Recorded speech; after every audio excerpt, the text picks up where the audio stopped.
Hello everyone, welcome back to Beta Vanguard, and today I will be showing my a deck profile that I will be using for BCS this weekend in the Philippines. About the mat, sorry, Matt's not here, it's with a friend. I brought it to V Shop Challenge about 2 weeks ago. I didn't know how I fit it in my bag, then after I couldn't fit it back in my bag, so uh, we have to sell for this playmat first. We can't see my best girl Mona, but me us not being able to see best girl aside. So I am playing. Sorry, Mega Colony's Queen, which is gredora. So in my Giraffe video, I think I said that gredora is a bad card, which she is. Don't get me wrong, I still think she's a bad card. But first and foremost, I'm playing this because I want to suffer. Second of all, it's one of those things where here in the Philippines, I mean, anywhere you go, like there's only a few Megcall mains. So, from my experience going to other shops, right, like people don't really know how to fight the Gredora matchup. And I play Gredora because Cradles. Let me show you. These things uh, are basically free pluses. So if you don't know what a cradle marker does, a cradle marker, when it's placed on a rear guard, the unit loses its original ability, has its power reduced by its original power, and cannot boost nor intercept. So, let's say for example that I cradle a grade 2, the grade 2 will become 0 power, and it cannot intercept. So if I cradle a grade 1, same thing, cannot boost. The thing about Cradle is that its second ability is like when the Cradle marker is retired, so when the rear guard that the Cradle is on is retired, you can search your deck for up to one card with the same grade as the unit retired, reveal it, put it into your hand, shuffle your deck. So basically, the Cradle player gets a extra card in hand. So this is one of the reason that I play this because let's say for example Steam Maiden is running rampant right now. It's harder for Steam Maidens to like especially Gear Cat, right? So Steam Maidens, if you're like most of them, if the unit they're binding is not a Steam Maiden, they can't bind it unless they re-innovate. And if I bind the Gear Cat and they re-innovate, most likely they're also going to bind two rear guards, and then if they bind two other rear guards, I can cradle the re-innovate, and that prevents them from using re-innovate again. So Gredora right now is an okay deck because I think is an okay deck because of how many rush decks there is right now, and Gredora is one of those decks that could build hand pretty easily because of the Cradle. I mean, there's a lot of bad matchups like Reverse just locking their own units, and what do you call this? Bermuda bouncing their cards and Narukami binding their own cards, but it's not the worst matchup because I do play Gredora, but I do run other engines in the deck to kind of mitigate fighting against those decks where I'm not stuck into Cradle. I'll show you here in my deck profile. That's my explanation for Cradles. And if you might be wondering before I start the deck profile, why I decided to make this deck profile early before BCS, because BCS is in another like V Premium is in not another 3 days. It's because I got nothing better to do. Like, I haven't posted in a month because school, but like outside of that, it's like all right, well, why not show people the deck that I'm gonna use? So let's start off with my main grade 3. Which is I run 3 copies of Evil Governor, Dark Face, Gredora. I only run 3 because you have search for Dark Faces in this deck in Sticky Bolas, and you have a lot of draw, so you're gonna draw into it at some point. And I also have other grade 3s that are a good first right target. So again, here I run.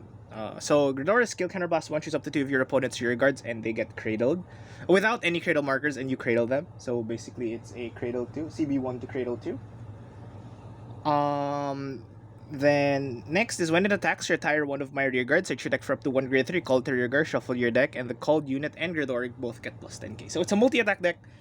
Um, it has a lot of synergy because like on top of the cradles, you're filtering out your grade 3s, which is really nice.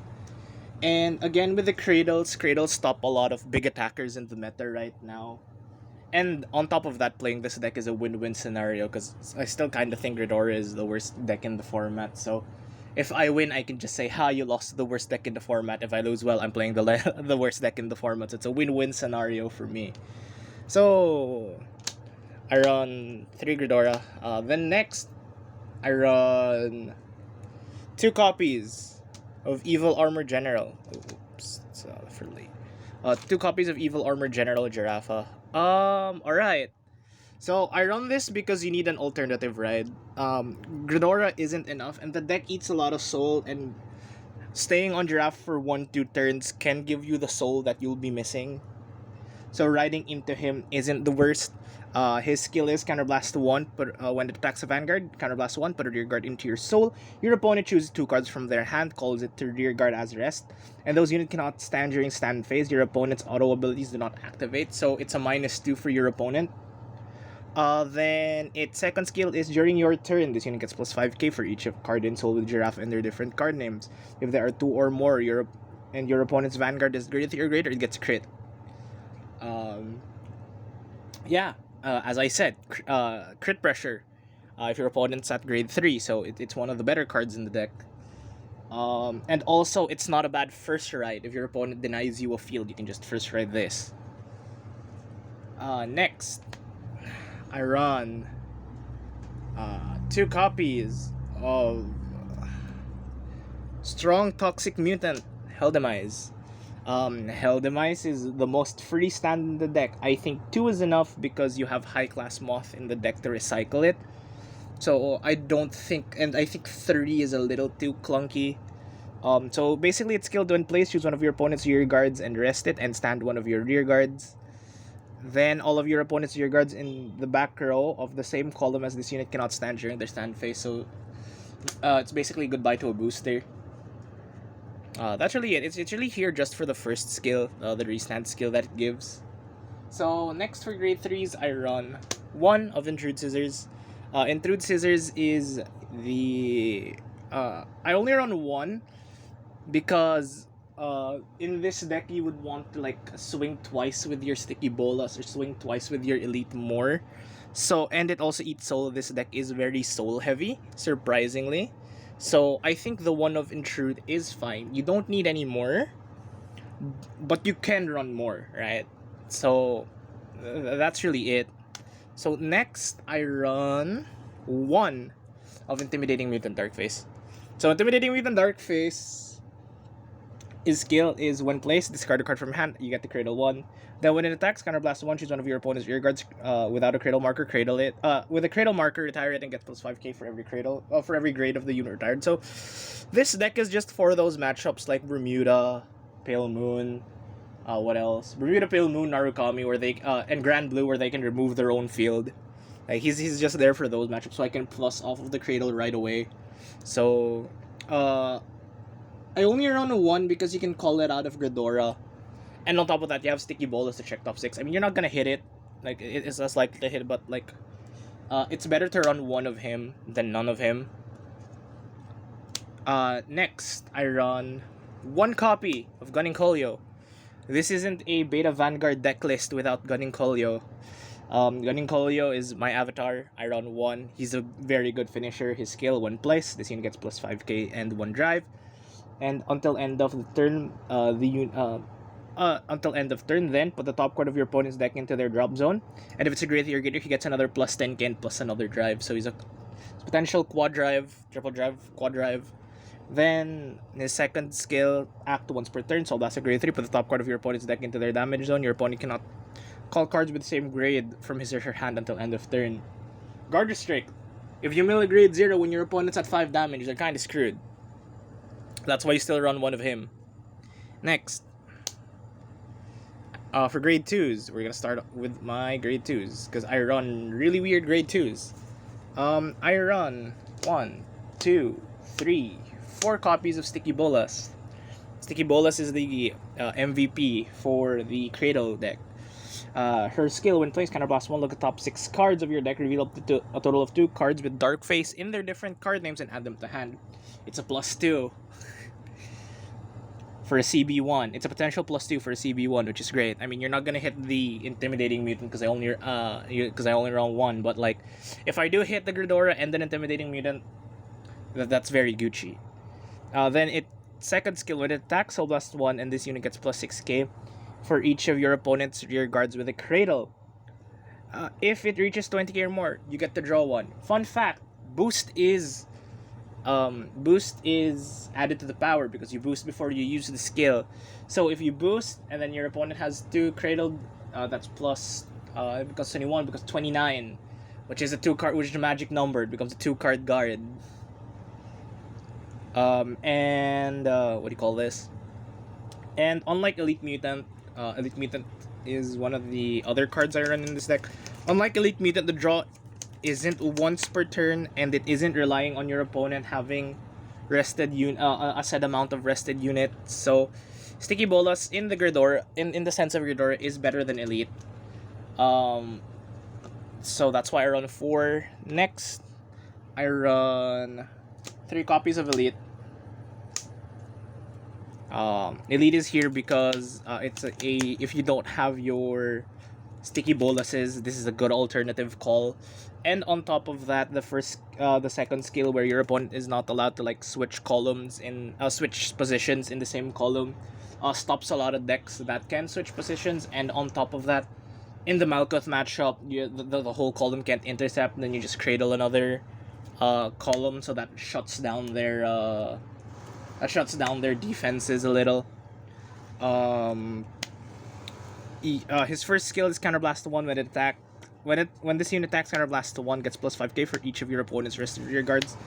Then, if your opponent has 1 or less standing, you get to draw. This is why I like running more Bolas over more Elite, is that Elite's draw is dependent on your opponent only having 1 standing rear guard, and Sticky Bolas just gets the draw either way. So I do like running 3 of him more. Next grade 2 is I run 2 copies of Meg Colony Battler S. So Meg Colony Battler S is here for its mainly for its first skill, where if your opponent has no standing units, discard a card from your hand, call it to an open rear guard, and soul charge 1. Because this deck eats a lot of soul, you do need the soul charge. Then its first skill is like, when placed on rear guard, Soul Blast 1, your opponent chooses a card from his or her hand, call it rear guard as rest, and they draw a card, and the called card cannot stand during their stand phase. So I do run S also for that, so that when I'm forced to go into Gredora first, I could proc her skill if they have no standing to discard a card, call soul charge, and then make them drop a card and draw. And then I can cradle it, but this is like good enough. I'd say it's a good 2 of, like, because I only really run it for the soul charge. Because I do have a backup grade 3 in Giraffa, where if they don't have rear guards, I can just ride into the Giraffa. So I think 2 of this is fine. Next, I run 1 Nel Nympha. So the reason why I run 1 Nel Nympha is that with the call from S, if they call anything, let's say for example that I use Gredora's skill first and then I use S, and then they call something that can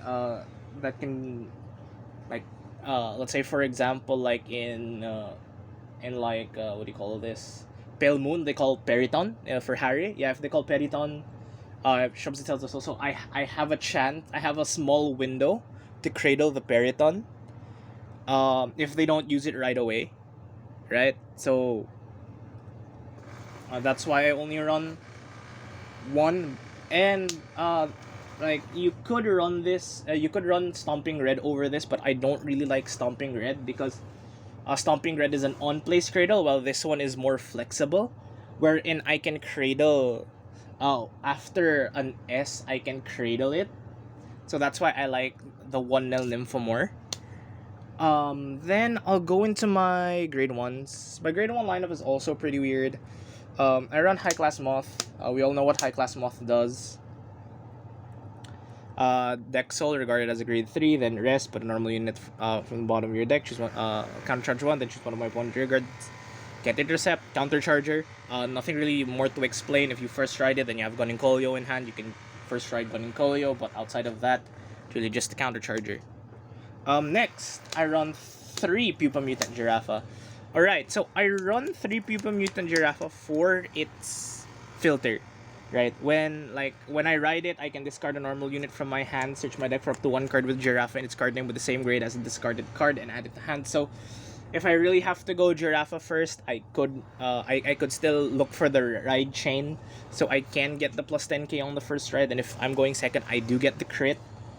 Then its second skill is when its cost gets reduced by 1 soul charge for each of my opponent's rested rear guards in the same column as this unit. So it's like an on place Soul Blast to draw a card. So if your opponent has 2 rested in the same column, it just becomes a free draw. Like it's free. Why like it's free real estate. Why wouldn't you want it? Next grade 1, I run 3 Mega Colony Battler M. I run M because, again, it's a soul charge and it's a body on board. If your opponent has no standing units. And then it's a big guard, so on the Axel matchup, it helps a lot because, this deck gets kind of beat down by Axel. So this helps you in the Axel matchup. Next, I run 2 Brilliant Blisters. I only run 2 Brilliant Blisters because there's an interesting interaction with Brilliant Blister and another card I run, which is Marshiroro. But we all know what Brilliant Blister does if it's in the back row. At the end of the turn, if your opponent doesn't have any standard rear guards, I can bounce it to hand. And if you have 6 or less cards in hand, so blast 1 to draw 1.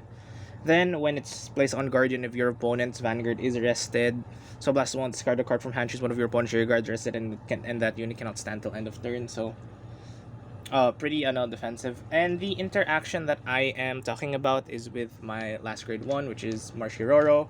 Oops. So Marshiroro's skill is act, retire itself, choose one of your opponent's rear guards with a cradle marker. Retire itself, call up to 1 card from your deck to rear guard with the same grade as that unit, and shuffle your deck. And it's named once per turn again.